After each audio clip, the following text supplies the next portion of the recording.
mambo ni magumu, Yesu moyo wangu wakutamani asubuhi ya leo. Fungua kinywa chako mwambie kwamba Mungu wa uzima ni wewe. Mungu wa upendo ni wewe. Mungu unayetamani wewe asubuhi ya leo Bwana. Hata ikiwa mambo ni magumu, Yesu moyo wangu wakutamani. Hata ikiwa mambo ni magumu, Yesu moyo wangu wakutamani asubuhi ya leo Yesu. Hata kama mambo ni magumu Bwana, moyo wangu wakutamani mtakatifu. Moyo wangu wakuhitaji asubuhi ya leo Bwana. Nafsi yangu yakuhitaji asubuhi ya leo Bwana. Moyo wangu wakutamani Yesu. Nafsi yangu yakutamani asubuhi ya leo Baba yangu. Hata kama mambo ni magumu Yesu, nafsi zetu zakutamani asubuhi ya leo Bwana. Tuinua mioyo yetu asubuhi ya leo Bwana. Tunakuinulia mioyo yetu asubuhi ya leo Bwana. Maana hakuna mwingine wa kuinua Yesu. Hakuna mwingine wa kutamani asubuhi ya leo. Ni wewe peke yako Bwana. Ni wewe mtakatifu. Hata ikiwa mambo ni magumu Baba, tunakuinulia mioyo yetu. Hata ikiwa mambo ni magumu mtakatifu, tunakutegemea peke yako Bwana. Hata ikiwa mambo ni magumu katika maisha yetu Yesu, tunajua hata ikichukua muda Bwana, wewe unaweza. Hata ikiwa mambo ni magumu Mfalme wa wafalme katika hekaluni mwako Yesu, tunajua ya kwamba Bwana wewe unaweza. Unaweza Baba yetu. Hakuna mwingine kama wewe. Fungua kinywa chako usikimi mbele zako. Kuna sababu ya kumwabudu Mungu asubuhi ya leo. Mwambie kwamba Mungu hata ukichukua muda, Mfalme wa wafalme najua unaweza. Hata ukichukua muda kwa watoto wangu, Yesu najua unaweza. Hata ikichukua muda katika maisha yangu, najua Bwana unaweza. Najua Yesu unaweza. Najua mtakatifu unaweza. Najua Yesu unaweza mtakatifu. Hakuna mwingine kama wewe Bwana. Inua mikono yako mbele yako mwambie kwamba Mungu hata ikichukua muda Yesu najua unaweza. Hata ikichukua muda Yesu najua unatenda. Hata ikichukua muda Yesu najua wewe ni Baba ambaye unatawala. Najua wewe ni Baba ambaye unajibu kwa wakati wako. Hata ikichukua muda Yesu, Yesu tunajua ya kwamba wewe ni Mungu. Unaweza mtakatifu. Nani kama wewe Bwana? Nani kama wewe mtakatifu asubuhi ya leo? Peke yako unaweza Bwana. Ilichukua muda kwa wana wa Israeli Yesu. Ilichukua muda kwa wana wa Israeli Bwana. Lakini wakati wako ulifika Baba. Hakika uliweza. Hakika uliweza mtakatifu. Uliweza mtakatifu wa watakatifu. Nasi tunajua asubuhi ya leo Bwana. Hata ikichukua muda Yesu, hakika unaweza. Unaweza mtakatifu. Unaweza Baba yetu. Wewe ni Mungu wa ajabu. Wewe ni Mungu wa upendo. Asubuhi ya leo Bwana. Wewe peke yako. Hakuna mwingine kama wewe Mfalme wa wafalme. Nani kama wewe Bwana? Nani kama wewe mtakatifu? Neno lako linasema ya kwamba Bwana Abrahamu Yesu ilichukua muda kumpa mtoto Yesu. Lakini wakati wako ulifika Bwana, ulimbariki na mtoto Yesu. Ndiyo maana ninakiri asubuhi ya leo mtakatifu, hata ikichukua muda Yesu, najua unaweza. Hata ikichukua muda mtakatifu, najua unaweza Baba. Tuko hapa Yesu, tunakutumainia Bwana. Tuko hapa Yesu, tunakutumainia Yesu. Tuko hapa Yesu, tunainua mioyo yetu mbele zako. Tukijua Yesu hata ikichukua muda Baba, unatenda Mfalme wa wafalme.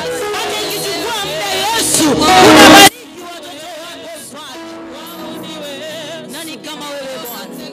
Nani kama wewe mtakatifu wa watakatifu? Ninaposoma neno lako Bwana, ninaona jinsi Hana alivyokiri mbele zako Bwana. Ninaona Hana Yesu alivyokuwa mnyenyekevu mbele zako. Ilichukua muda Yesu. Ilichukua muda Bwana wa kumbariki. Ilichukua muda Mfalme wa wafalme wa kumbariki mtakatifu.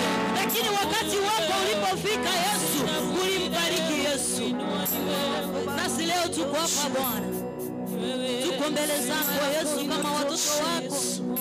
Tunainua tunainua mioyo yetu, tunainua mikono yetu, tukisema Bwana, hata ikichukua muda Yesu, tunajua unaweza Bwana. Hata ikichukua muda Bwana, tunajua unatenda kwa wakati wako Bwana. Nani kama wewe? Nani kama wewe mtakatifu wa watakatifu? Nani kama wewe Jehova? Unaweza Bwana. Unaweza mtakatifu wa watakatifu. Unaweza Bwana. Oh mfalme wa wakati. Ninaposoma neno lako Bwana, ninaona Esta jinsi alivyokuwa mwaminifu mbele zako Bwana. Unatupigania. Nani kama wewe Bwana? Tunapata ushindi asubuhi ya leo Bwana. Ninakuinua Yesu, ninakuinua mtakatifu, ninakupa sifa Mfalme, ninainua moyo wangu mbele zako, maana wewe ni Baba ambaye unaweza. Wewe ni Baba ambaye unaweza Bwana. Hakuna mwingine kama wewe Bwana. Wewe ni wa ajabu asubuhi ya leo. Wewe ni mtakatifu Yesu. Wewe ni mwaminifu Baba yetu. Nikulinganisha na nini asubuhi ya leo Bwana? Wewe ni Baba ambaye unatenda mambo makuu. Yesu, tunakuelekea mbele zako. Yesu, tunakuabudu asubuhi ya leo Baba. Hakuna mwingine aliye kama wewe. Wewe ni mtakatifu wa watakatifu. We give the honor to you, Lord. We glorify your name this morning, Lord. We humble ourselves unto you, mighty King of glory. Receive our glory. Receive our honor this morning, O Lord. Receive our honor this morning, my Father. You are awesome to be glorified this morning, O Lord. You are strong this morning, mighty King of glory. There's none like you, Lord. You do wonders. Wewe ni Yehova Mfalme. Holy is your name. Holy is your name, O Lord. Holy is your name, Lord.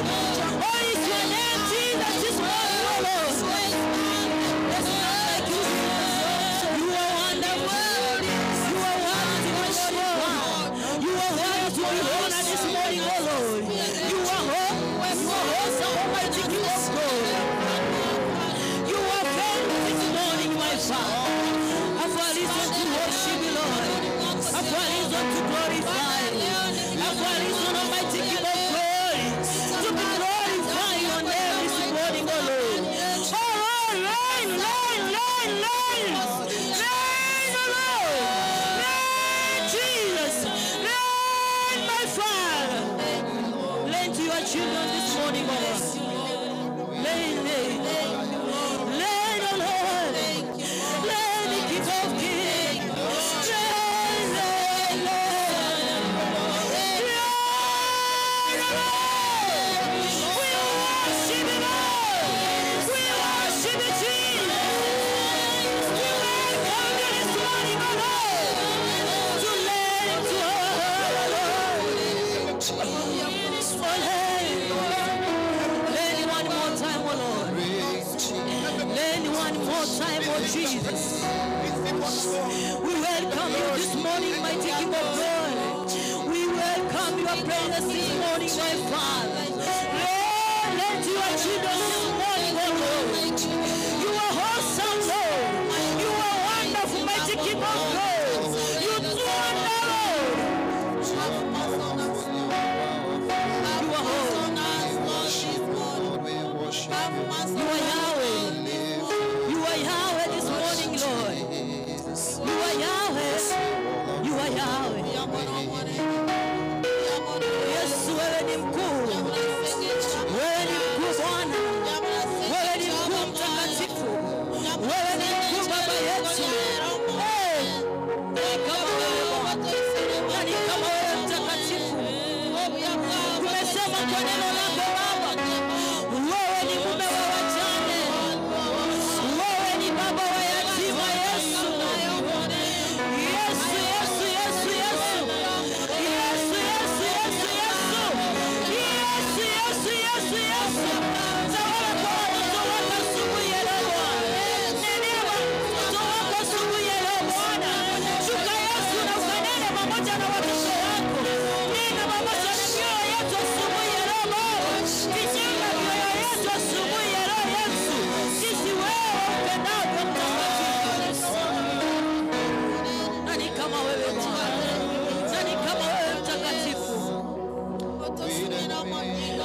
Tulinganishwe na nini Bwana asubuhi ya leo?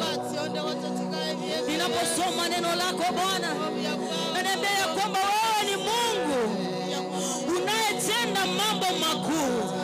Wewe ni Mungu unatenda mambo ya kusangaza Bwana.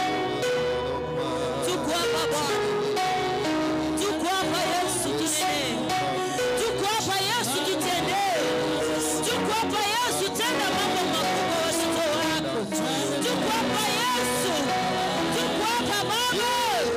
Tuko hapa Yesu tunakiri. Tena tena tena. Tena tena tena. Tena Baba. Tena mtakatifu wa watakatifu. Tena katika kanisa lako Bwana. Tena mfalme wa wafalme.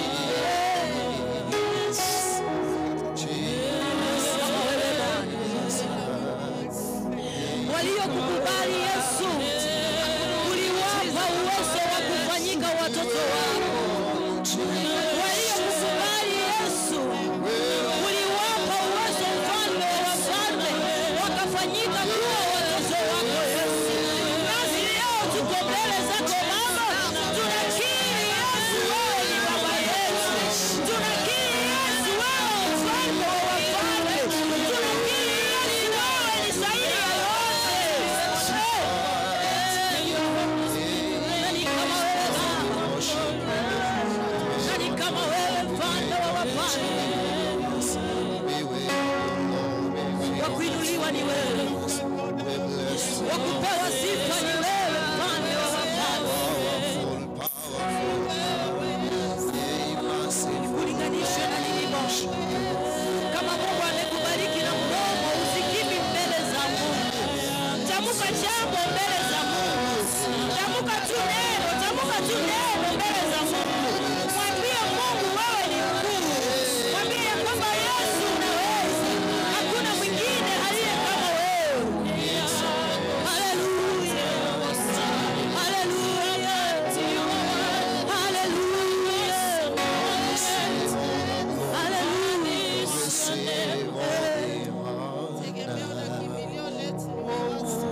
Haleluya.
yatawaliwe na wewe mtakatifu.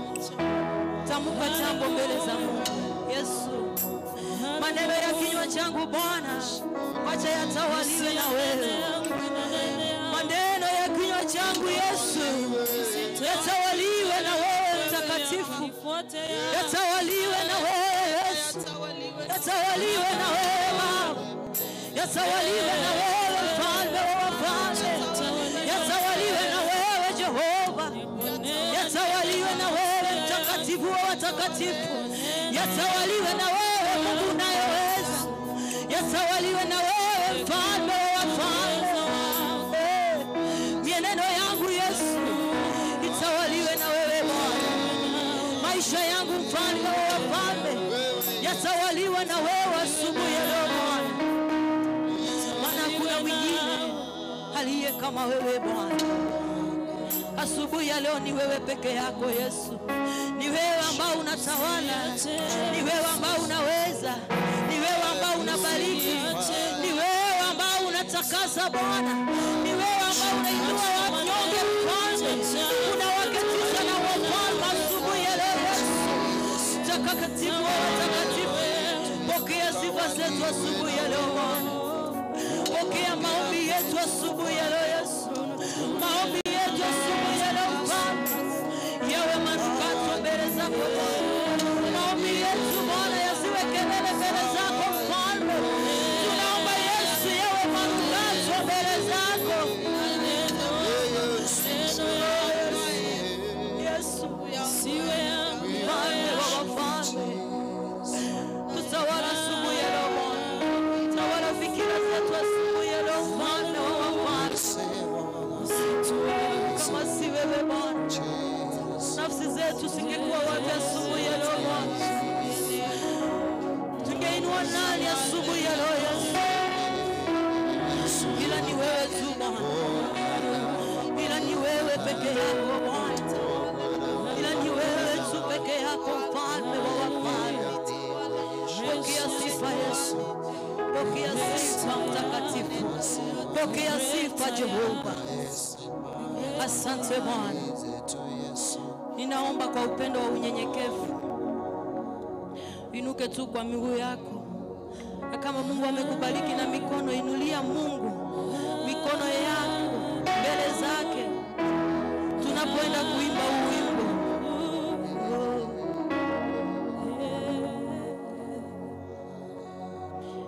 Haleluya, sana kwa Bwana. Haleluya, sana kwa Baba. Haleluya, sana kwa Bwana. Haleluya, sana kwa Baba. Haleluya.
yako asubuhi leo. Mwinulie sauti yako. Mwinulie sauti yako. Mwinulie Yesu sauti yako asubuhi leo. Ni mangapi ambayo Mungu amekupitisha asubuhi leo? Biblia inasema ya kwamba he makes a way where there seems to be no way. Biblia inasema ya kwamba anafanya njia pasipokuwa na njia. Biblia inasema ya kwamba yeye ni Mungu na atabaki kuwa Mungu. Biblia inasema ya kwamba muiteni yeye atawaitikia. Lililokuwa gumu kwako, God is here to change that situation in the name of Jesus. Inua sauti yako kwa Bwana. Bartimayo aliinua sauti yake.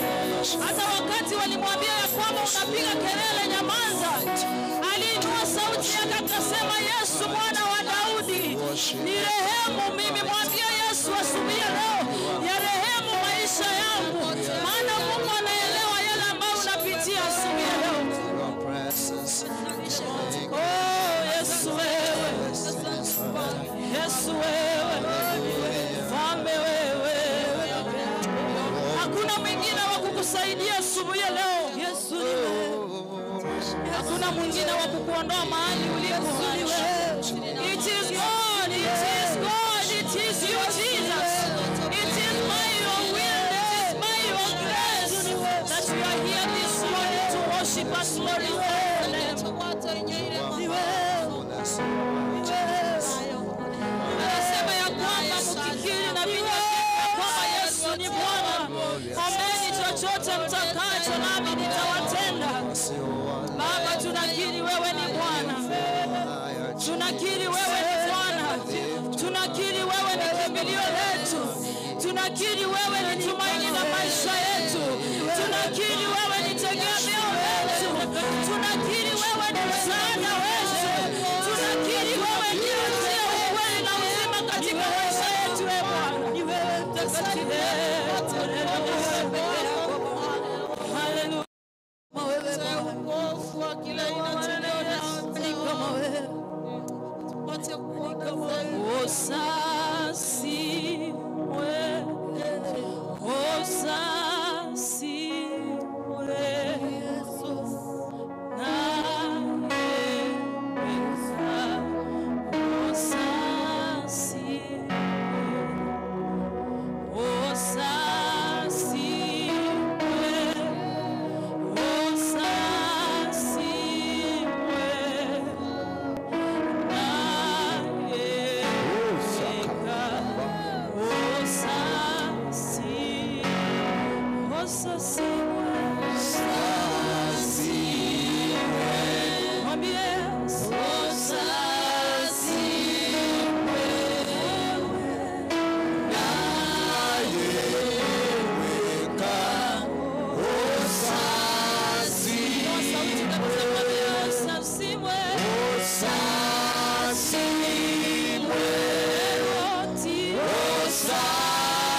Waliposema Mungu wangu sisi sio kitu.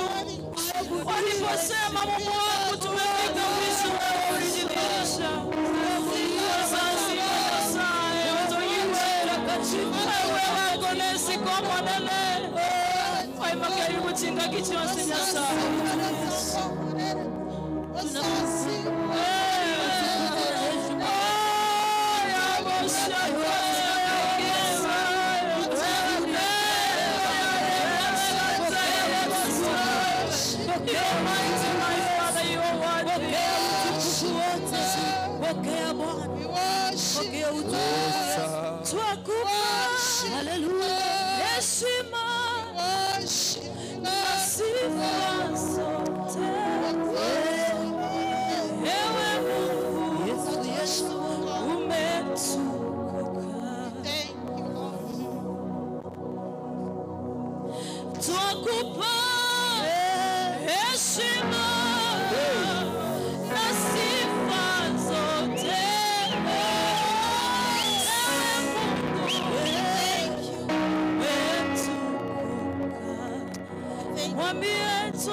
Mungu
utukufu.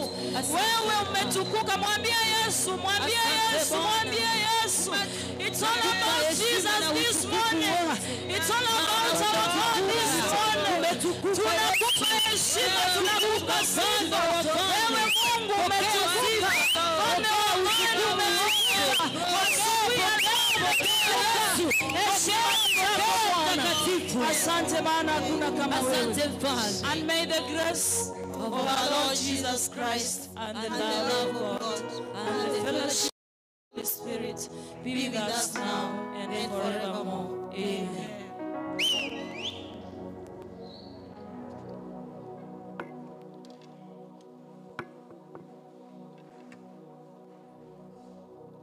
Bwana Yesu asifiwe.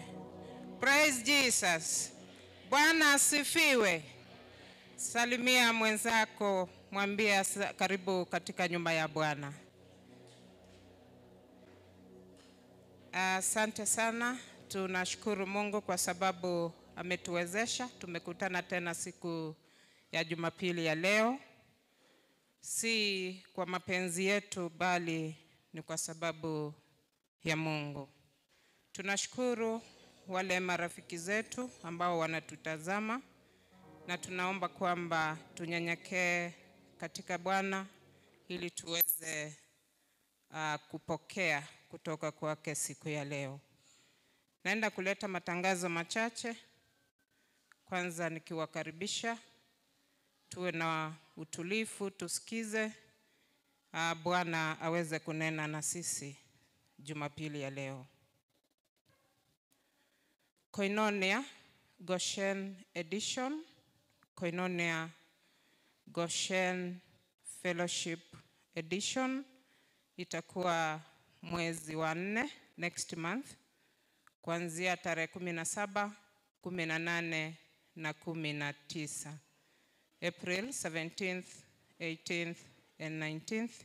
Na wale wote ambao tuna support Koinonia tumeombwa tuweze kujipanga ili tuweze kufanya hiyo siku ama hizo siku ziwe ni za kumtukuza Bwana katika kile kijiji cha Koinonia cha Goshen Fellowship. Choir practice kuanzia kesho saa 10 hadi saa 11, 1 hour. Tuesday, Thursday and Friday. Jumatatu, Jumanne, Alhamisi na Ijumaa tutakuwa na choir practice kuanzia saa 10 hadi saa 11 na kila mmoja wetu amealikwa. Center meeting itakuwa Igege PAG Church. Center meeting itakuwa Igege PAG Church on Saturday tarehe 22 mwezi huu wa 3. That is next Saturday ndio tutakuwa ya Igege PAG kwa center meeting. Former overseer Dr. Moses Mogita ako na sherehe ya retirement. Itafanyika tarehe 29 mwezi wa 3 2025, 29th of this month. Ni wiki mbili kuanzia leo na tutatangaziwa mahali itafanyikia na wote tumealikwa. Lord's Table itakuwa next Sunday on 23rd. Youths tumeulizwa tuweze kuhudhuria mkutano wetu on Saturday 22nd kuanzia saa 9 ya mchana. All youths on Saturday 23rd tukutane hapa kanisani kwa mkutano wetu wa youths kuanzia saa 9 ya mchana. Kwa hayo machache nitaita choirs. Tutaanza na Macedonia East ambayo ilikuwa on duty. Na Macedonia East wakiendelea kukuja, next fellowship on duty itakuwa Zion ambayo inaanza zamu yao kesho asubuhi. Macedonia East, karibu.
tujoin hapa mbele. Wazee wote, wamama wote, tujoin hapa mbele.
Asante sana our mixed choir. Bwana wabariki. Bwana Yesu asifiwe. Next week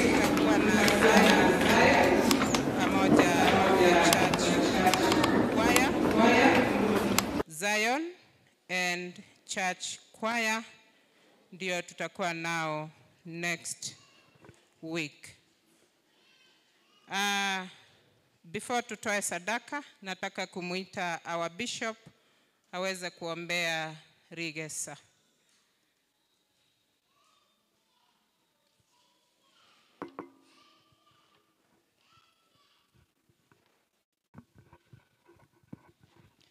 Asante sana secretary.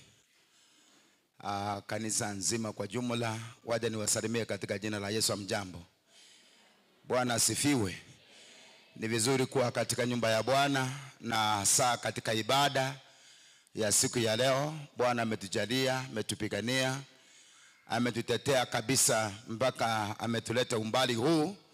Tuko na kila sababu ya kumshukuru na kumuinua kwa sababu ya matendo yake makubwa. Leo ikiwa ni Jumapili nyingine tena, Bwana ameweza kutusaidia. Alitubariki katika msimu uliopita, tukapanda, akasababisha chakula kikafanya vizuri katika masamba yetu, na wale ambao wameweza kuwa waaminifu wakaleta katika madhabahu ya Bwana. Tunataka tuweze kuomba, alafu wengine wale tayari mmepanda, ili kwamba Bwana afanikishe kazi hiyo ya mikono tena, ili matokeo yakaweza kuwa mema. Katika wiki hii nilipokuwa nyumbani, kuna mshirika mmoja alinipigia simu akaniambia kwamba mtumishi wa Mungu, nataka uweze kuniombea. Nimeweka chakula ama nimeweka mbegu, ninaenda kupanda. So nataka utamuke neno la baraka ninapoenda kupanda. Bwana asababishe baraka katika zile mbegu nimeweza kupanda, na matokeo yakaweza kuwa mema. Kwa hivyo ni vizuri tunapoenda kupanda, iwe tumeombea tayari yale ambayo Bwana alikubariki nayo ukaleta kwa madhabahu. Ni vizuri kutoa sehemu ya 10 ya kutoka masamba yetu, ni kibiblia, na ni vizuri katika njia hiyo inakuwa unamshukuru Mungu kwa sababu ya yale amekupatia, na ukitarajia mema tena unapoenda kupanda kwa jina la Yesu. Inawezekana uliweza kufaulu kuleta kutoka nyuma hapa, ama umeleta leo ama hujaleta, lakini vizuri tuweze kuomba leo, na kama hujaleta pia unaweza kuleta Jumapili ijayo na itakuwa vizuri. Muumba mbingu na nchi, wewe uonaye mioyo yetu, unajua kila mmoja vile ulivyotubariki katika masamba yetu. Tulienda tukalima, tukapanda mbegu, na Bwana ukatusaidia tukafuna. Na katika neno lako linasema kwamba tulete kwanza, yani yale mafuno ya kwanza, sehemu ya 10 kutoka masamba yetu, tuweze kuleta katika madhabahu yako. Na nakushukuru kwa sababu ya kila mmoja yule ambaye ameuzika kufuatilia neno hili lako na kulete mafuno katika madhabahu, ambayo Biblia inasema kwamba leteni chakula kikaweze kuwa kingi katika nyumba ya Bwana. Nakushukuru kwa sababu ya wale ambao waliofanya tendo hili, ukawabariki, wafunike na damu ya Kristo. Usababishe Bwana hata vile wamepanda katika msimu huu, ukaweze kusababisha vikaweze kufanya vizuri, na jina lako liweze kutukuzwa milele yote. Naomba kupitia kitendo hiki katika madhabahu, ukaweze kukemea mharibifu, yule ambaye anayeharibu kazi ya mikono yetu, yule ambaye anafanya chakula vile tumepanda katika masamba yetu visija vikafanya vizuri. Naomba katika jina la Yesu mharibifu akapate kushindwa kupitia kitendo hiki ambayo Bwana watoto wako wamefanya. Uinuliwe na utukuzwe milele yote, maana wewe ni mwema. Kuna zile na 90% ambayo iliyopaki katika viumba vyao, katika store zao, wanatakapokuwa wakitumia zingine wakiuza, Bwana usababishe baraka kupitia zile zilipaki, waweze kufurahia, waseme kwamba kweli Bwana ametutenda mema. Kuna wengine wamepanda, wengine hawajapanda. Naomba kwamba Bwana uwabariki tena. Wakati mwingine watakapokuja katika madhabahu, waseme kwamba Bwana ametukumbuka, ametubariki, ametuongeza zaidi kusaidia matarajio yetu. Jina la Baba litukuzwe na libarikiwe milele yote, maana wewe ni mwema, kwa kuwa hakuna Mungu mwingine aliye kama wewe. Pokea zawadi hizi ambazo zimewekwa katika madhabahu, katika jina la Baba na Mwana na Roho Mtakatifu tumeomba na kuamini, na mtu wa Mungu asema amina. Amen. Bwana awabariki sana mliohuzika kwa ajili ya kulete mafuno yenu. Msikoze, msilemewe, muweze kufurahia maisha yenu, na hata zile zingine zimebaki nyumbani sikaweze kwa za baraka kwenu. Karama kwa na megondo ya ino Nyasaye naenda base seni manyole vinge asere tara Yesu. Amen. Thank you. Sifiwe. Naomba kama wewe ni mgeni, ni siku ya kwanza kututembelea Nyamataro, uweze tu kunisalute hivi. Wageni. Amen. Tujipigie makofi. Sisi wote ni wageni katika nyumba ya Bwana. Hiyo umepiga ni yako. Umejipigia, hiyo umepiga. Asante sana. Bwana kubariki.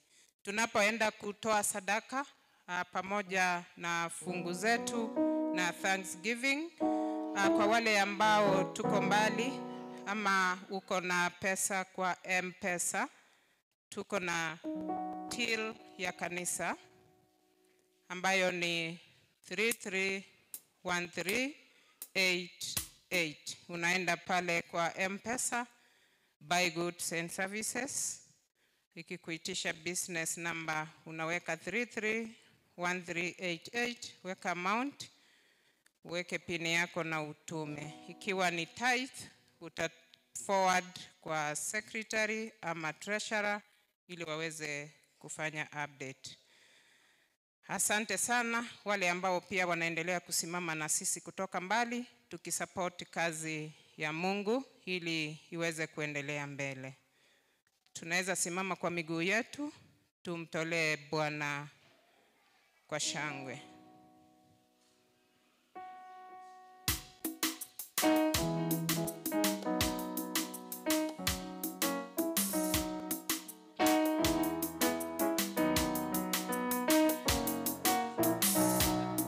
Jina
Baba, katika jina la Yesu, asante kwa sababu ya asubuhi ya leo. Tumekusanyika ndani ya nyumba yako, wakubwa na wadogo. Ni asante kwa sababu ya maisha ya kila mmoja. Watu wako wametembea na miguu yao kwa madhabahu haya, wamekutolea sadaka, dhabihu na fungo na vipawa mbalimbali vile ulivyowabariki. Naomba baraka kwa kila mmoja. Bariki kazi ya mikono yao, bariki biashara zao, bariki vibarua zao. Mungu wetu ukawafungulie njia wala hawakupata wakutolee. Neema yako ikatoshe. Watu wamekutolea kwa sababu wengine ni wagonjwa, kwa sababu wengine hawana amani. Naomba amani na upendo kwa kila mmoja. Baba wa rehema, watu wako wabarikiwe, mashamba yao yabarikiwe. Ni kwa Yesu aliye Bwana na Mwokozi wetu. Amen. Amen. Amen. Tukienda kukaribisha praise and worship, pastor wetu Pastor Teresa amempoteza ndugu yake huko Nyachururu. Tukimaliza ibada tutatoa matunda ili tuweze kumtembelea pastor wetu.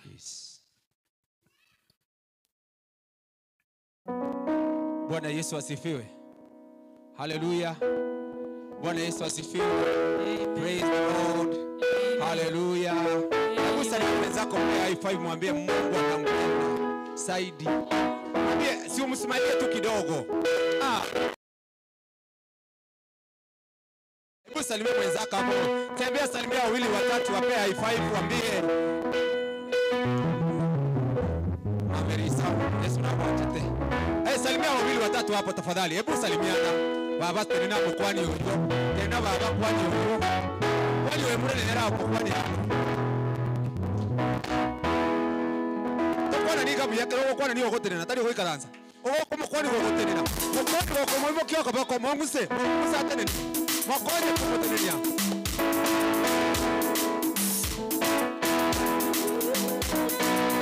Hebu inua mikono juu nione mikono ikiwa.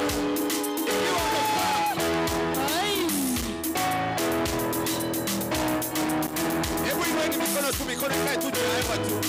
Kama uko na furaha na Yesu, hakika ni Bwana katika maisha. Uinuliwe Bwana wa mabwana. Uinuliwe umetenda mema. Uinuliwe Bwana wa mabwana. Wewe ni nani usiyemuinuliwe? Umetenda mema. Uinuliwe Baba wa Bwana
tunambariki Yesu.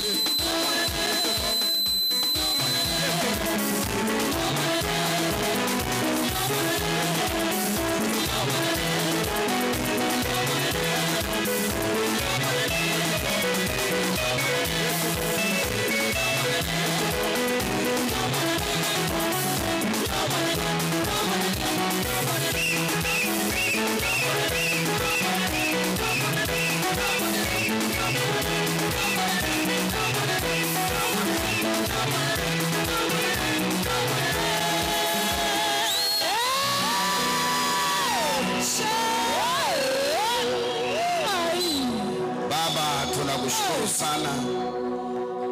Wewe unastahili sifa na utukufu.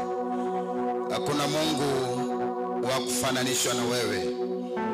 Hakuna tutakaye kulinganisha. Hakuna yule anayetenda jinsi unavyotenda. Hakuna Mungu mponyaji kama wewe Bwana. Hakuna Mungu mtetezi wa wanyonge kama wewe. Hakuna Mungu aliyeziumba mbingu na nchi kama wewe. Hakuna aliye mkate wa uzima kama wewe Bwana. Tunasema ni asante kwa sababu mahali ambapo tunaweza kufurahia furaha ya ukweli ni mbele zako Mungu. Asante kwa sababu ya watoto wako wakubwa kwa wadogo, ambaye Bwana umetupa neema siku ya leo. Hata katika udhaifu wetu umeweza kuturuhusu tusimame katika madhabahu na katika nyumba yako Bwana, ili kwamba uweze kunena pamoja na watu wako. Nimenyenyekea kama mtumishi wako nyuma ya madhabahu haya, ili kwamba ukanitumie kama chombo, usungumuze pamoja na mtu aliye hapa, aliye na matarajio makubwa, aliye na matarajio makubwa ya uponyaji, aliye na matarajio makubwa ya kuokolewa pamoja na wewe, aliye na matarajio makubwa milango kufunguka kwa ajili yake Bwana. Naomba kwamba ukanitumikie kama chombo tu pamoja na mkalimani ambaye amesimama hapa mbele. Asante kwa sababu ya wote wale ambao wako ndani ya nyumba hili. Ni asante pia kwa sababu ya wale ambao wanaotupata kutoka mbali Bwana. Naomba kwamba kwa muda mfupi unene pamoja na mioyo yetu, na mwisho wa ibada hii tuseme kwamba kweli Bwana ametutenda mema. Bwana ametukumbuka. Bwana ametuponya magonjwa yetu. Kwa muda mfupi Jehova Mungu kashuke, unene pamoja na mama aliye ndani ya nyumba hili, ukanene pamoja na mzee ambaye amekuja katika nyumba yako, vijana wetu wafulana kwa wasichana. Naomba kwamba Bwana ukaweze kujinyakulia utukufu katika ibada hii. Nena pamoja na mioyo yetu, ukatusamee makosa yetu yote Bwana. Mara nyingine tunahitaji sauti yako, tunahitaji uguzo wako Bwana, tunahitaji neema yako ikashuke katika mkutano huu. Vunja kila minara, vunja kila nguvu za giza, vunja chochote kitakachozuia neno lako lisikafikia mtu Bwana. Ukaweze kuanguza kila nguzo zote, ukavunje kila milima ambayo Bwana inaweza kuzuia neno lako lisikasikika. Maroho ya kupuuza neno la Mungu, naomba kwamba hizo nguvu zikapate kushindwa kwa jina la Yesu Kristo. Neema ya Bwana ikashuke katika mkutano huu, ukabariki mtu katika siku ya leo kwa ajili tukufu ya jina lako. Na ni katika jina la Baba na Mwana na Roho Mtakatifu nimeomba na kuamini, na mtu wa Mungu asema amena. Amen. Tupigie Bwana Yesu makofi kwa wema wake. Amen. Yeah. Amen. Nashukuru Bwana kwa sababu ya siku ya leo. Kuna nguvu za Mungu ndani ya nyumba hili, na bado Mungu anafanya kazi. Tunapokuja katika nyumba ya Bwana, tunakuja ili kwamba aweze kunena pamoja na maisha yetu. Na ombi lako ni kwamba usitoke katika nyumba hii bila Mungu kukuzungumzia. Ninajua tumechoshwa na mambo mengi katika ulimwengu huu. Wengine wetu ni wagonjwa. Wengine wetu tumelemewa na maisha haya kwa njia moja ama nyingine. Wengine wetu tumekwazwa katika maisha haya. Lakini tunapokuja katika nyumba ya Bwana, Mungu anapokutana pamoja na maisha yetu, Bwana anapozungumza pamoja na moyo wako, hauwezi kurudi tena nyumbani jinsi ulivyokuja. Lazima mabadiliko yaweze kuwepo kwa jina la Yesu. Ndani ya Biblia kuna watu wengi walikuwa na mateso. Lakini mara walipokutana pamoja na Yesu, shida zao zote ziliweza kufika mwisho. Tunaona mwanamke wa kutokwa na damu alipomkaribia Yesu akagusa nguo ya Yesu, shida aliyokuwa nayo iliweza kukauka. Kwa hivyo huwezi kuja katika kanisa hili la Nyamataro, huwezi kuja ukutane pamoja na Mungu na maisha yako ya paki jinsi ulivyokuwa miaka iliyopita. Lazima mabadiliko yaweze kuonekana. Tunaona mtu ambaye amekaa katika birika la Bethesda miaka 38.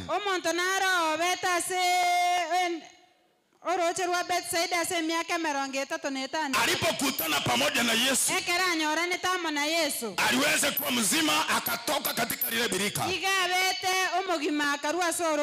Huwezi kukutana pamoja na Yesu upaki jinsi tena ulivyo. Hata wafu Yesu alipokutana pamoja na wao, akina Lazaro, Yesu alipoenda Betania, Yesu akakutana pamoja na Lazaro ambaye amekufa. Akamuita kwa jina lake, alipata kufufuka. Kwa hivyo nataka nikwambie mtu wa Mungu uliye hapa, Yesu ni yule jana, leo na hata milele na milele. Aliwatendea, atatutendea na ataendelea kutenda kwa jina la Yesu. Nataka nikwambie kwamba hayo mateso unayoyapitia sio ya milele, ni mapito tu. Jehova atakunyanyua kutoka hapo, utaenda katika viwango vingine. Nakumbuka kwamba katika mwaka huu timu yetu inasema kuingia katika maeneo ambayo haujawahi kufika ama haujawahi kuingia, kuingia katika maeneo tofauti, mahali ambapo baraka zako zimeandaliwa. Kama vile Mungu alipomwambia yule Abraham,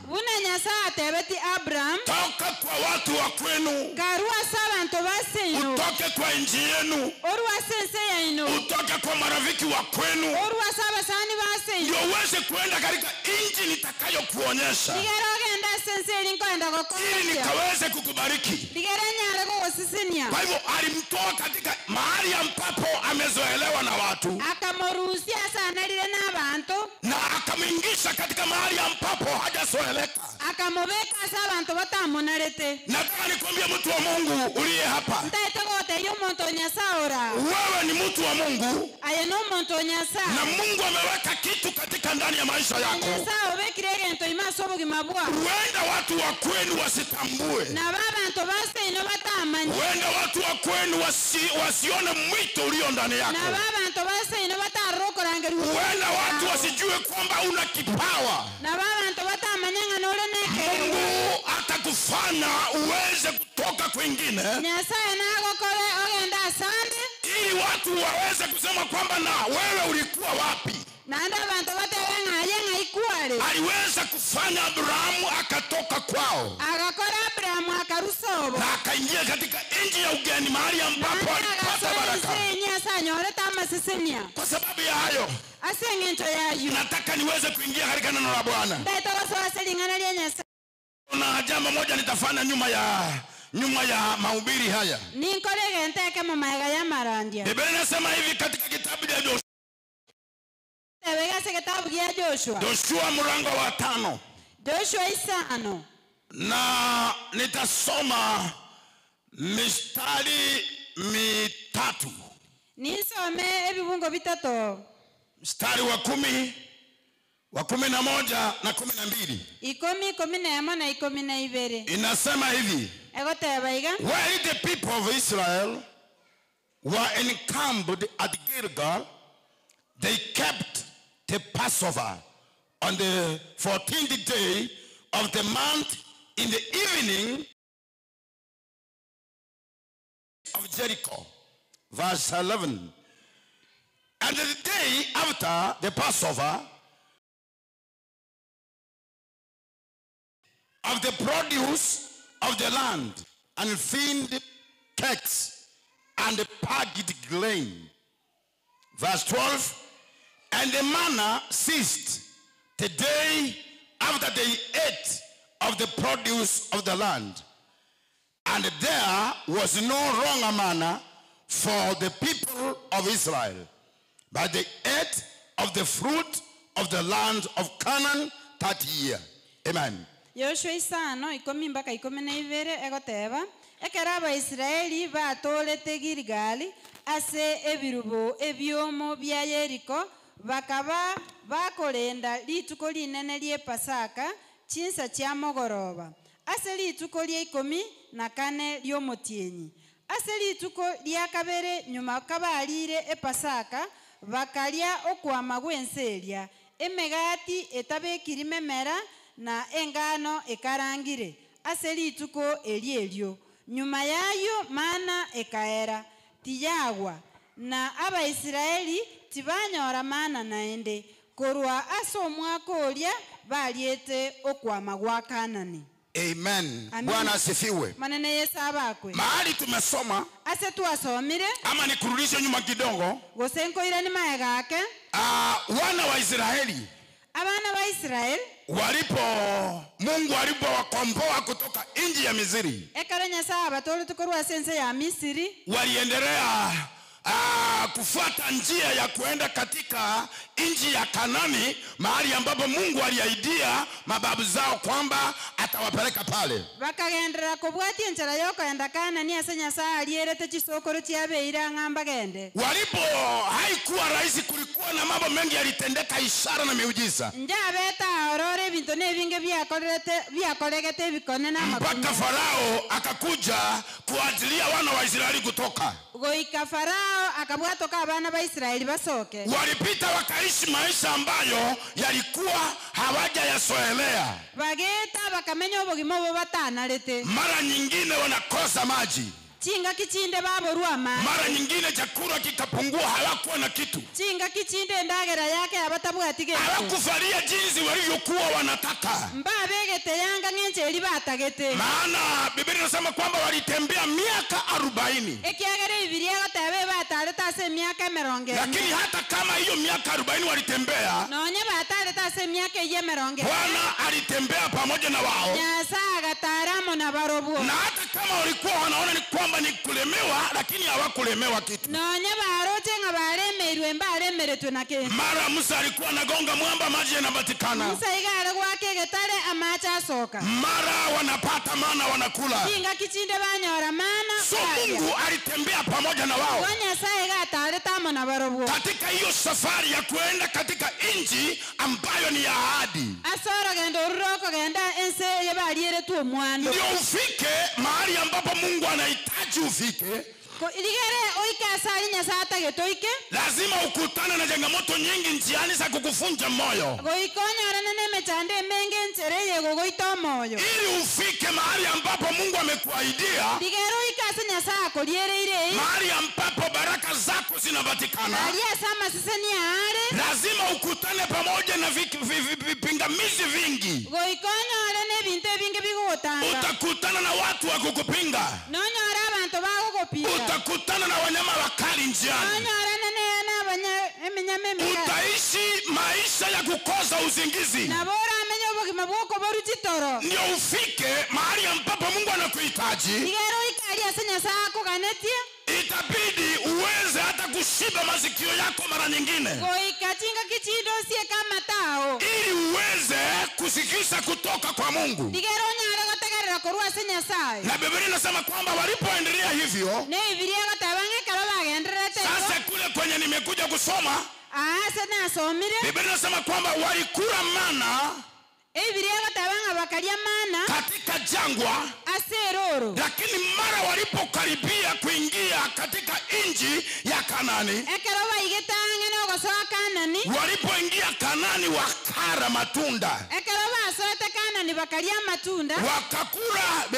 Biblia ilisema hapa wakakula keki ambayo imetengenezwa na mimea ya Kanani.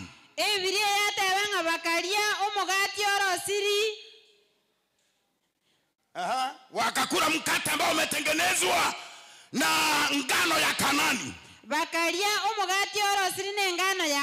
Biblia inasema kwamba na mambo ya mana ikawa historia. Mungu tena hakuleta mana kesho yake, maana wameingia katika mahali ambapo Mungu alikuwa anataka waweze kuingia. Kuna vitu Mungu anatusaidia navyo ili vitusukume katika safari hii. Kuna mambo Mungu anatusaidia nayo yanaweza kuwa ya msaada leo, lakini yasije yakawa ya msaada kesho. Maana ilikuwa imewasaidia Waisraeli, wangekufia jangwani, hawangeweza kufika Kanani. Mungu akawasaidia na mana. Wanapoendelea kusonga na kukaribia katika mahali ambapo Mungu anawahitaji, wakaendelea kupata mana kila siku kulingana vile Mungu alikuwa amewapangia. Lakini mara walipoingia katika Kanani, walipoingia katika nchi ambayo Bwana alikuwa amewaidia, walipokula matunda ya Kanani, walipokula ngano ya Kanani, Mungu akafunga ile njia ya mana, wakainuliwa katika viwango vingine. Walikuwa wamejoshwa na mana, maana ilikuwa ni kila siku na kila asubuhi. Mungu alipoingia mahali, alipowaingiza katika mahali walikuwa wanahitajika, Biblia inasema kwamba akaweza kufanya mana isitokee tena. Nimekuja katika asubuhi ya leo kwa jina la Yesu wa Nazareti. Kuna mambo Mungu anakusaidia nayo ya kusukume. Inaweza kuwa ni biashara, Mungu anakusaidia vinakusukuma kidogo, anapoendelea kukusongeza kwa yale mambo makubwa amekupangia. Aliwapatia mana, lakini matunda yako Kanani. Ni kule kutoka katika mahali ambapo unajua, ili uweze kuingia mahali ambapo haujui, kutoka mahali ambapo umesohea. Walikuwa wamesohea mana, Mungu akawatoa pale, akawapandisha viwango, akawaingisha mahali ambapo wanakula matunda, mahali ambapo wanastarehe, mahali mambo yamewaendea vizuri. Kwa jina la Yesu wa Nazareti, katika asubuhi ya leo ama mchana wa leo, ninataka nikwambie mtu wa Mungu, kwamba wakati mwingine Mungu anatutetea security officer ama wewe unafanya mambo ya security. Na bora nyara ko ba no morendi. Inaitwa security guard. Na bora nyara ko bo morendi. Mungu anakusaidia upitie hapo. Nyasaye akonya gwetera. Lakini siku inayokuja Kolendali tuligocha. kwa uwezo wa Mungu Asoko bwa kwa Nyasaye. Mungu atakuondoa hapo. Nyasaye na akorusia hapo. Akuweke mahali kwingine. Akobeka sana. Ni kwa jina la Yesu Kristo. Mungu ni Mungu wa muondoko. Mungu sio Mungu wa kukufanya ukwane mahali pamoja. Aliambia wana wa Israeli katika kitabu cha Deuteronomy chapter number 1:6, mumekaa katika mlima huu vya kutosha, funja kamba mukaweze kuenda katika nchi ambayo niliyowaidia. Kwa hiyo Mungu sio Mungu wa kukufanya ukwane mahali pamoja. Ulianza biashara ya kuuza omena ama samaki, sio kukwamia hapo. Ni njia Mungu ameweza kukuanzishia ikupeleke mahali pakubwa, na ni katika jina la Yesu wa Nazareti. Oh, haleluya. Ninazungumza na mtu katika mchana wa leo kwamba walikula mana walipofika katika mipaka ya kuingia pale ambapo ni mahali pa ahadi. Walipokula matunda tu ya huku, mana ikakoma. Kuna vitu Mungu atakwamisha. Kuna vitu Mungu atafanya vikwame. Vikoma ambavyo vimekuchosha. Walikuwa wamechoka. Kwenye warosire. Kila siku mana. Mungu akawainulia kiwango. Wakaingia katika ulimwengu mwingine. Wakaingia katika ulimwengu mwingine. Wakaanza kuona mambo tofauti. Kwa sababu Mungu amefanya kitu. Wanyanenyu yao. Hata ndoa yako. Sana atakakuruhusia aliyezeo. Mungu atakutoa mahali ambapo Mungu anakuvitarana. Mnakasirikiana. Akushukie kiwango kende. Akusongesha kwa kiwango kingine. Sio atakutoa kwa huyo mwanaume. Sio kwa huyo mwanaume, sio kwa huyo mwanamke. Atapunguza joto. Katika jina la Yesu. Fanya mambo ibadilike. Atainuliwa juu. Oh, haleluya. Amina. Mungu ni Mungu wa kubadilisha vitu. Wana wa Israeli walikaa Misri. Hawakukaa huku tu. Alisema waje niwatoe. Na alipowatoa akawaingiza katika nchi ambayo ilikuwa ni ya furaha.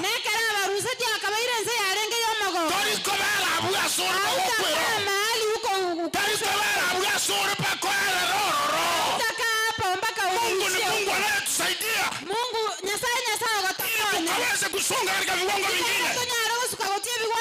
Wale watu wa ukoma wanne walisema sio vizuri tukae hapa mpaka tukufie hapa. Wakasema tutatoka. Wakajitia nguvu. Wakasema hatuingii Samaria, tutatoka tuingie kwa kambi ya watu hawatujui. Walipoingia katika kambi ya watu ambao hawajui ya Waasiria, walipoanza kuingia, Mungu akaweza kusimama na wao. Wanapokanyaga na Mungu anakanyanga na wao. Biblia inasema kwamba kukawa na tetemeko. Kukawa na tetemeko. Mpaka askari wakatoroka kambi. Kwa sababu Mungu alikuwa pamoja, alikuwa pamoja na wao. Kuna kitu utaamua waje kukufia hapo. Waje kukufia hapo.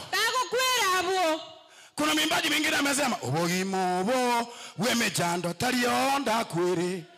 Ubogimobo wemejando tarionda kwere. Yesu ni moyere Bwana.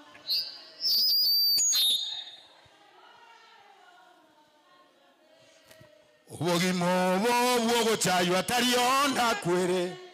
Obogimo bwo chayo atarionda kwere. Gandalali.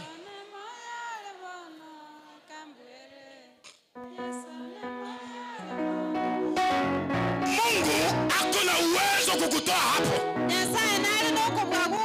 Kwa sababu Biblia inasema Jesus is the same. Yesterday, today, and forevermore. Nakale. Yesu garo. Yesu yuko. Akorusia wese wakorega tingero. Atakutoa mahali umekaa siku nyingi.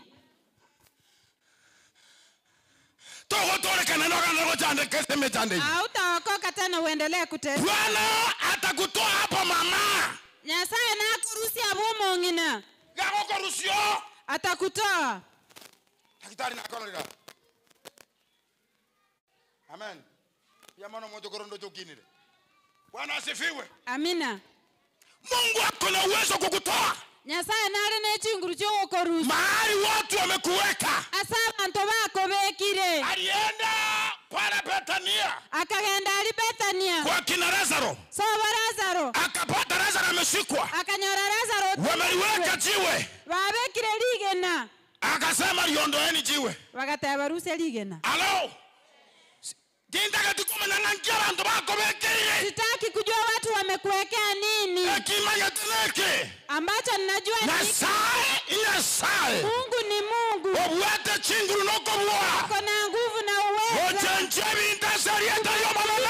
Baba katika jina. Oh, hallelujah. Amen. Kuna uwezo kukuondoa. Na chinguru kokorusi. Mahali watu wamekusoea. Asaba nto bako narete. Bwana bakanyoranga maana ya arasire. Walipata maana imekwisha. Maana imechosha watu. Kula haya matunda. Hello. Bwana asifiwe. Amen. Nyasango kurusiara aseme ando nobororo. Mungu atakutoa kwa taabu na shida. Nyasango kurusiara soborwaire. Mungu atakutoa kwa ugonjwa. Nyasango kurusiara abwase orojenga ko igetensinyo. Mungu atakutoa mahali unaona umefika mwisho. Nyasango kurusiara abwase abantu babugitena nayo sigete. Mungu atakutoa hapa mahali watu wanafikiria wewe. Nyasango njorale bintu. Mungu atabadilisha ngokora bintu njerenga. Atafanya mambo. Aseye ndani ya Yesu mwana Nyasaye na moyo. La Yesu aliye. Oh, hallelujah. Amen. Mungu akona nguvu. Nyasaye nare ne chinguru. Bwana asifiwe. Amen. So Mungu Igo Nyasaye. Kuna mambo Mungu anaweza kuyatumia leo. Amangana nare Nyasaye akole rero. Ili akusaidie. Digera agokonya. Lakini hayatakuwa ya maana kesho. Kole nitako baje ngencho Sababu mani. alikuwa anakusaidia hapa leo. Ese ngenchara gokonya rero. Kisha mahali anataka uwe. Ago ikia sata getoyende. Bwana asifiwe. Amina. Ebintu bire Nyasaye akutumia abandi mbareka iga. Kuna wengine hapa Abantu bande mbara waliolewa banywa metu kwa sababu walikaa kwa sister yake. ese ngencho bamenyete sawa musubadi omwabo. Karama ngete muswati omwabo kakonya kwenda roje. Wakati alikuwa anaishi kwa dada yake anaenda mtoni, Omuntu ndakamorora. mtu akamuona. Egatoka igonga nabo kwa koreka. Moise komino na akokonya ta in one way or the other. Yani ukamanyekaniro. Maite ngwari koja kumanyekana. Hivyo dada yako alikusaidia ukajulikana kwa njia moja ama nyingine kwa sababu haungejulikana. Hello. Wano ole people ole buo. Sasa uko kwako usidharau hiyo sister yako. Lakini rende nenjele jaringi yokuitira. Ilikuwa ni mapito tu. Kuna mambo Mungu anafanya uweze kupitia. Amangana nare Nyasaye gukora gwitira. Yatakuwa ya msaada leo. Abayo bakonyirero. Lakini Mungu kupitia yale ambayo amekusaidia nayo yaweze kukufikisha mahali Mungu anataka uweze kufika. Gwitira aliye Nyasaye gukonyire ligero ikera aliye Nyasaye taitoike. Abagwa monene. Amina. Bwana asifiwe. Amen. Igonda geteko kwana yonga Nyasaye kanaja. Nyasaye tari koreta meverechi ebere limo. Omaverechi oyo momana ekera goikiria sa matunda igakona. Alifunga mfereji wa amana wakati alifika kwa matunda. Bwana asifiwe. Amen. Ikawa sasa wasungumuzi tena kuhusu mambo ya amana. Bwana mbale gukwana igoro ya amana. Usiendelee kuzungumza mambo ya jana tena. Takonyo gukwana mangana igoro na inde. Yalipitwa na wakati. Yetiru nechinga. Yalikuwa ya msaada ndio. Na yalenga yobokonye. Lakini yamepitwa na wakati. Bono yetiru nechinga. Mungu anakusongeza tena katika viwango vingine. Yasango gosukia algo chiaseke wango kende. Tembea kama mtu ambaye umesongezwa kiwango. Tarabu no monto osukiwe ke wango. Hapana, tembea kama mtu tena unaishi katika Misri. Tago tarabu no monto amenyete Misri. Walitoka Misri. Mbaruete Misri. Wakaingia Kanani. Bagasoa Kanani. Lakini hata hivyo kuna watu wengine tena walikuwa na mawazo ya Misri. Nanyani iko nanda abantu mbele babwate birengero byaka Misri. Nataka nikwambie hivi mtu wa Mungu nikimalizia. Ntetogote iko monto nyasaye. Kwamba Mungu na akaweze kukusaidia. Nganya saa gokonye. Usikwame mahali pamoja milele. To basa kobera sama lyoka. Hata kama tukikuja kanisani hapa jaribu kuchangamuka kidogo. Nonyene karuto woche kanisa naye changamuka yake. Changamuka, ninaona nani wapi huyu wiki? Ako kwa watoto. Wiki ngora mwanjane. Abora watoto wiki. Unaweza kuwa upendi wiki. Lakini wiki ngora mwanjane akore kazi naamini. Lakini wiki anafanya kazi yake akiwa serious, amejitolea kabisa. Kama ni kuruka anaruka kabisa. Hata mimi sitaweza kuruka vile anaruka. Ra chipe mwenyewe. Amagoke yaye byeka.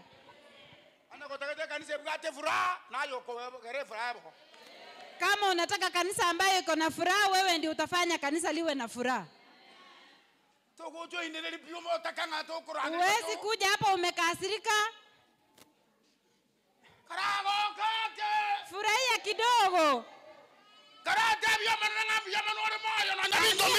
Asante uko hai hata kama mambo hayako sawa sana. Bwana asifiwe. Amina. No matter what it is kusimali ukusimali kokaiga. Kupitia kwa hiyo smell. No matter ngano bintu mbiri buya. Na boko smile yakaiga bosiboro kana bya. Anyora nyasa ko igolenjera ya makoko. Unajua hata kama mambo hayako sawa vile una smell unafanya Mungu afungue njia. Usikae kwa nyumba ya Mungu kama mtu uko mojeri. Tako bera se nyumba ya Nyasaye buno montore mojeri. Yani ukumejinga unashangaa imochari iko hivi. Jaribu kufurahia. Hii ni nyumba. Hii ni maternity. Maternity inga ya. Maternity ama level ward. Hii ni nyumba mahali ambapo mambo yanasaliwa. Ne nyumba sama ngana maji yako iborwa. Abantu bakoiriata. Mahali watu wanapiga nduru. Abantu bakoboringa. Bakoboringa mwana kianyora batebunga nyambeki. Batabali. Kuna furaha katika nyumba ya Bwana. Wanafanya alilili. Abantu ba praise and worship bakatabinga totume. Tigatema ko tuma akanonya tinguru. Watu wa praise wakisema turuke. Ya tinguru njia. Na nyumba beroba ilo marito. Tema ko la tumake. Agere kie signing anori amo 92. Oh hallelujah. Pamoja nasi. Bwana asifiwe. Amina. Watu wengine tuko serious, tunaruka hapa akina Judy. Wanaruka wako serious. Wewe unawapima. Ninafurahia. Furahia katika nyumba ya Bwana. Amen. Kuna magonjwa mengine yatapata uponaji sio kwa sababu bishop amekuombea, lakini bishop wako sabeire. Asenge njoo chonjo. Kwa sababu uko chonjo. Yani watabanga haki. Bwana asifiwe. Amen. Na ngano liyoko kwa kitai yaba no karagoka. Hata yule alikukasirisha hayuko hapa, saizi furahia. Mtu nano maitoka tanga tingo kwa kaga iganye atindi buya. Ningajiri. Ayoko ya kitai yako kama na serieta liyo manene. Bwana asifiwe. Amen. Hii ni nyumba mahali ambapo tunataka aikatari lazima toka tena teba amina. Sio lazima tukwambie sema amina. Unasema amina ukiona amina inastahili. Amen. Yani tu abonye tu akosukuma. Teba amina akaregwete amina nega neria. Sema amina mahali unasikia amina inahitajika. Bwana asifiwe. Amen. Kakuajire se nyumba ya manene. Ukija nyumba ya Bwana, Gakite mai goro kia mai nyonyama nonyanga taturioka. jaribu onyesha meno hata mara Gaki goko tatu. gena ngonyora kwa nyori ndatera serie dara Yesu. Agara manene na kobogo osesenia. Chibasa chaborire. Ndio pesa imekosa. Ngwara gerete marahoba. Ndio ukula jioni. Abana bako jande tenga kiba no. Watoto wanakusumbua, mmoja anapiga simu kutoka hapa, mwingine kutoka pale. Raorokia liga kwese nyumba ya manene. Onyesha hiyo meno katika jina la Yesu. Bwana asifiwe. Amina. Bantu mara batete baro kirie kwa karaba jire karero. Lali yako konunkia.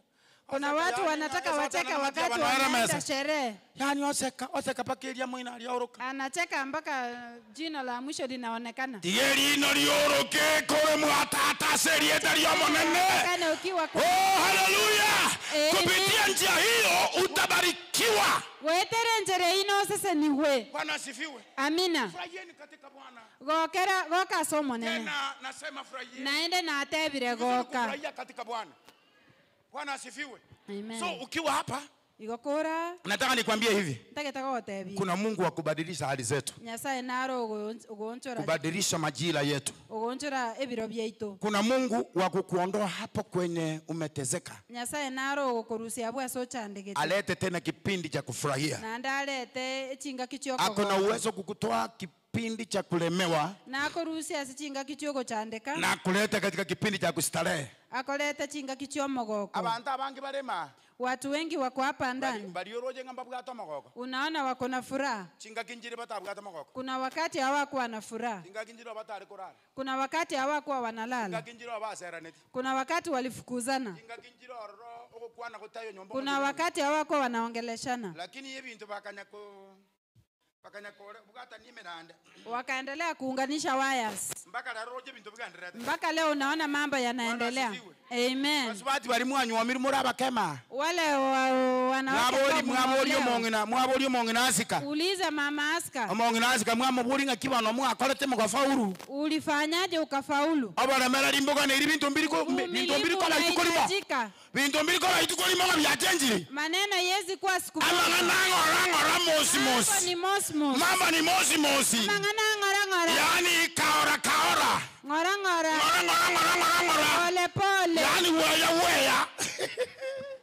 Amangana. Mambo ni pole. Agera na serieta ya Yesu. Mambo ikiwe sawa katika jina la Yesu. Wacha kujiua leo. Na bintu mbira babuya. Eti mambo hayajakuwa sawa. Nyasaye ngokorare genta serieta ryo monene. Nyasaye Mungu atatenda jambo katika jina la Yesu. Amen. Mungu anaweza. Nyasaye nkunarare. Mungu anaweza. Nkunarare otenjiri abantu abange. Amebadilisha watu wengi. Okonyira abantu abange. Amesaidia watu wengi. Orusiria abantu abange mariga sa maiso. Ametoa watu wengi machozi. Orusiria abantu abange obusoku. Ameondolea watu wengi aibu. Okonyira abantu babiyokire ariga. Amesaidia watu wameinuka. Nyasaye okonyira abantu. Mungu amesaidia watu. Kuna rero nare kabangane. Nare kabangana timu angeti Yesu. Leo hii ingekuwa simpendi Yesu. Ingekuwa Mungu hayuko pamoja nami, ningekuwa wapi? Ningekuwa wapi? Ningekuwa nimekufa kitambo. Kwa sababu ulimpenda Mungu ndio maana uko hai.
Amen. kigendeke emeike yarigisire wana bantu Nyasaye bagusasima. Watu wanamwabudu Mungu. Maito muntu naro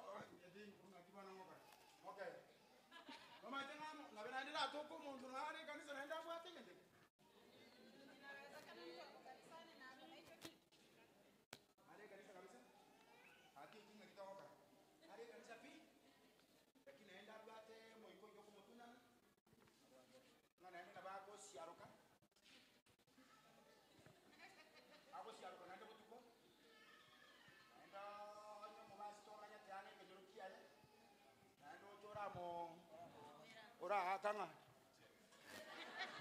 waka kumbe no mukristo ko kike bono kaki oitari saitan halo Nyasaye ngorusiara abantu bona sanga buna abuo agaraba musasimere nere bweka kumwabudu yeye peke yake. Hana senga nyunda tobokorega Kwa sababu nataka kumaliza. mbwegene tenga Nyasaye na bako kujenjikuru asore. Unaamini kuwa Mungu anaweza kukutoa mahali huko? Mbwegene tenga Nyasaye na kurusia se omo ikoyo igoga cheta bantu. Bantu bara baga cheta bantu Dorcas. Kuna watu wanachukia watu. Yaani paka ime. Wanachukia watu mpaka ndani. Yaani na turandiga. Akatanga basta no urandi. Anasema hata kama pasta utahubiri. Yaani na no urandi. Hata kama utahubiri. Hata kama wahubiri wataniwekea mikono. Kikira kio kesi baadaye. Hiyo nayo hapana, kesi maiga. Nyarabe njera nkwanete. Fulani alivyoniongea. No. Hiyo hapana. Hapana yaya. Hello. Anya go tagete kwa so asoburuti bwa kare na kare. Kama unataka kuingia kwa uzima wa milele. Kakie nali kuabera. Zoea kusamee. Bwana asifiwe. Amen. Ndoriko tabanga maunto taka kumajara. Hatusemi kuwa mtu hawezi kosa. Ndoriko tabanga naonane na baraiba omba kumajara. Hatujasema kuwa viongozi wako hawatakukosea. Nali kuabera. Zoea kusamee. Bwana asifiwe. Amen. Moina atebetega. Moyo alisema hivi. Nimewazamea wote. Na ababeire bonse. Na abeire bari bonse ba na koserete. Nimesamea wote niliowakosea. Walio nikosea nimewazamea. Aba bagoserete na ababeire. Nikosea na mimi pia wanisamea. Aba nagoserete na nje banyabere. Habera abantu. Samea watu. Matukuna make. Siku ni chache. Habera abantu aje. Samea watu. Tia kuimo kiumuntu asoma yo. Wacha kubeba mtu moyo wako. Amatukuna make habera umuntu. Siku ni chache, samea mtu. Agara Nyasaye aigwa bwana na siri ili Mungu apewe utukufu. Bwana asifiwe. Amen. Nataka tuweze kwenda kuomba kwa Mungu huyu mwenye nguvu.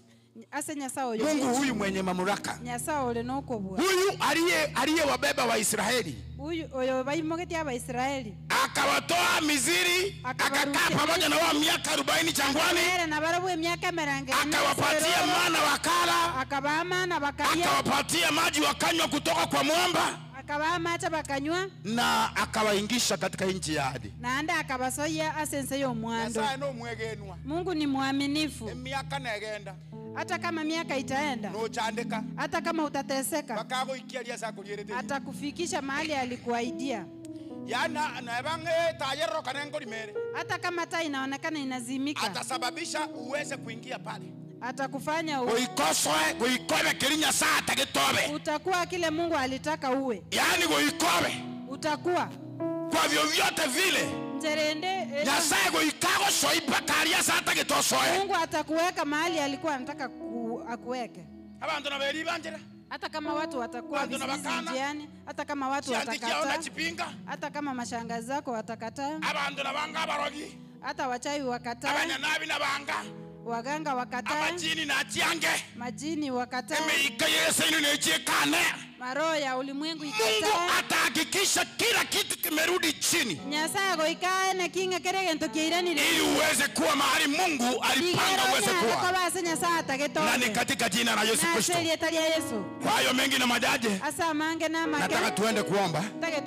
Na leo hii nataka tuombe ombi hili, kwamba Mungu atuondoe mahali tulipo, mahali watu wametusohea, abantu batonalire ili akaweze kutuingisha mahali ambapo anahitaji tuweze kuwa. digeranya lego tosia asali atagete tobe Na kwa sababu hiyo na sengenche tutasimama zote juu, totenene twensigo utoke kwa hiyo kiti yako, orua sekeroge kikiao tusonge kuja hapa mbele osuke motwa ili tuweze kuomba pamoja digera tonyaro go katika sabaso jina la wa Yesu Kristo. aseli tali Yesu Tunataka Mungu atutoe mahali ambapo watu wametusoea, totaitenya saa torusia atuinue katika viwango vingine, imokereria seke wango kende atuondoe kwa magonjwa, atorusia sama atuondoe kwa laana, atorusia sama ragere atuondoe kwa nguvu zinazopinga maisha yetu. atorusia sichinguru chirichigo pingo Tunataka tuweze kumwambia Mungu katika mjana wa leo totaitenya saa somo gasore kwamba Bwana tuondoe nganya saa torusie walipoingia katika ile nchi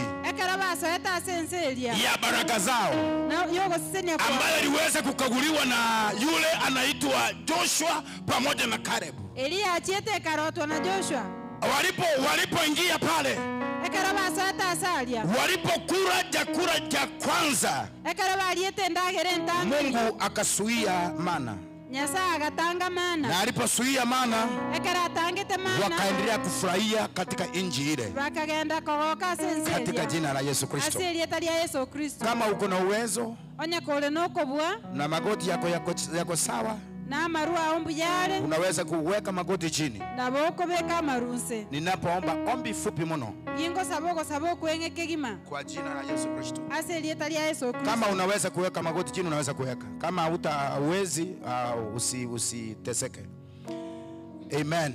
amina Baba Mungu ishie milele, tata omenyete kale na kale katika jina lipitalo majina yote, asili etalia bugeta malietonsi na hili ni jina la Bwana Yesu. eline etalia Yesu Kristo Wewe ni Mungu wa majira, aya nyasaye bwechingaki ni Mungu wa nyakati, nyasaye bwebiro ni Mungu ambaye unakaa pamoja na watu wako. aya nyasaye okoba n'abantu bao Ndani ya Biblia tumeona watu wengi ese bibilia twarorira abantu abandi uliotembea pamoja na wao abagwatare na tamu hukutaka wakae katika mahali pamoja.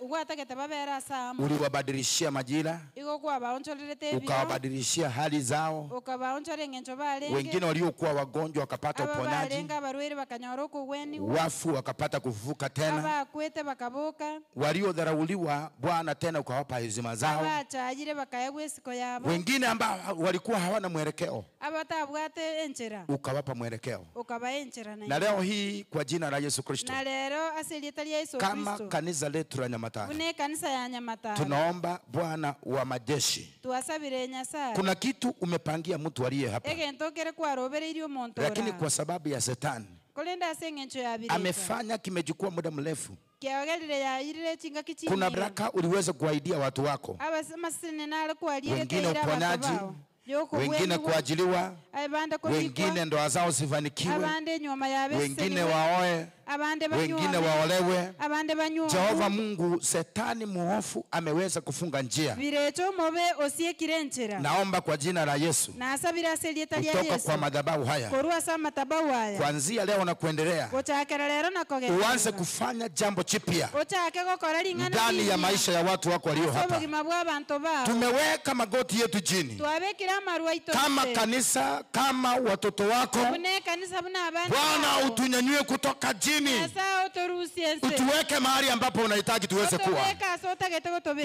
Wale ambao wametezeka ukawaondolee mateso, wale ambao ni wagonjwa ukawaponye magonjwa yao, wale ambao wamekosa mwelekeo ukawape mwelekeo, wale wamedharauliwa ukawape heshima zao. Milango ikafunguke ya kuajiliwa, milango ikafunguke ya kibiashara, milango ikafunguke ya kiroho kutoka katikati yetu. Bwana, inua watumishi wako utakao waita kwa majina yao, wakaweze kuenda hata kujifundisha neno lako katika jina la Yesu mwana wa Mungu aliye hai. Naomba ukaweze kutusaidia mahali hatuwezi kama wanadamu, ukatuwezeshe kwa jina na damu ya Kristo Yesu. Tusamehe makosa yetu, tumeungama katika mchana huu, utusamehe makosa yetu mahali ambapo tumekosana, mahali ambapo tumeweza kuraumiana, mahali ambapo hatujafanya vizuri. Tunaomba Tunaomba msamaha kwa jina la Yesu. Kuanzia siku ya leo na kuendelea, neema yako ikatutoshe. Bwana utuonekanie. Sauti yako isikike mara nyingine katika kanisa hili. Sauti yako ikasikike mara nyingine katika jina la Yesu Kristo. Tunaomba uamuzi mpya katika jina la Yesu Mwana Mungu aliye hai. Nguvu mpya, moyo wa watu wako kufanya kazi yako katika jina la Yesu Kristo. Asante kwa kuwa wewe ni Mungu. Naomba roho ya uaminifu kwa kanisa hili. Bwana, watu wako wakaweze kuwa waaminifu kwako, wakaweze kuwa waaminifu kwa kanisa hili katika njia zote, na sifa na utukufu zikurudie. Tumesema ni asante kwa kuwa wewe ni Mungu. Uinuliwe na utukufu milele yote. Tumekanyaga madhabahu haya, mizigo yetu yote tumeaja hapa. Tunapotoka kwa madhabahu haya, tutoke tukiwa wepesi, tukiwa na furaha na upendo wa Bwana Yesu, tukiwa na moyo wa kufanya kazi yako katika jina la Yesu Kristo. Asante kwa kuwa umefanya na umesikia maombi yetu, na ni kwa jina la Baba na Mwana na Roho Mtakatifu tumeomba na kuamini, na mtu wa Mungu asema amina. Amen, amen. Amina. Amen. Bwana awabariki. Kama uwezi kujua kuamka haraka, unaweza mtu akusaidie kukusimamisha. Bantu mbari omai tubatari kubeka marunse. Batake tumu, batake ngoli bako bwatirira. Amen. Bwana awabariki sana. Nyasaba senike gima. Amen. Asante kwa sababu ya kusikiza neno la Bwana. Bia mana soko igwalingana lya Nyasaye. Na tunaomba kwamba Mungu atusaidie. Tuwasabirenga Nyasaye tokonya. Kama kuna kitu ulikuwa ufanyi, onyege ntokera otali gokora konya, nenda ufanye. Genda okole. Kwa jina la Yesu Kristo. Asili talia Yesu Kristo. Amen. Amina. Kuna tunapoketi hivyo, Etogo ikaransa igo.